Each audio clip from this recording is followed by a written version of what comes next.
Benz Géocoton, vous êtes acheteur et transformateur de blé, notamment pour les grands moulins de Strasbourg. Vous êtes aussi producteur industriel dans le coton, les céréales et les légumineuses en Afrique. Vous avez été exportateur également de blé vers l'Afrique. Donc c'est un marché que vous connaissez très bien. Vous êtes vous-même né au Sénégal.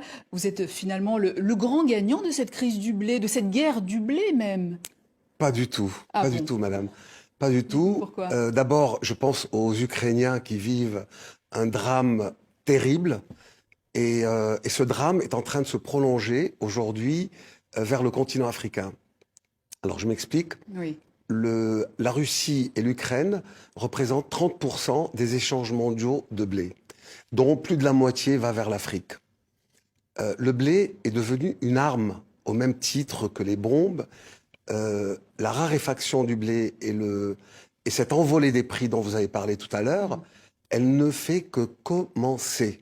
Mais pourquoi l'Afrique est-elle si dépendante du blé ukrainien, du blé russe? Pourquoi ne produit-elle pas elle-même son propre blé? Alors ça, c'est historique. Euh, Pendant la période de la colonisation, avant la colonisation, avant même au début du 18e et 19e siècle, les Africains ne consommaient pas de blé. Ils ne consommaient pas, enfin, je parle de l'Afrique Oui. subsaharienne. Ils ne consommaient pas de blé, ils consommaient du mil, du sorgho. Il y avait des céréales locales qui consommaient. Alors, le colon a apporté en Afrique, au début du XXe siècle, et surtout après la Deuxième Guerre mondiale, où il y avait énormément de blé en Europe. Il y avait des Mm. excédents de blé. Mm. Et on demandait, donc ces comptoirs commerciaux français, ont Mm. demandé aux paysans africains d'arrêter de produire leurs céréales et de produire ce qu'on appelle la monoculture, c'est-à-dire le café quand on a besoin de café, le cacao, l'arachide pour faire de l'huile d'arachide, au Sénégal notamment.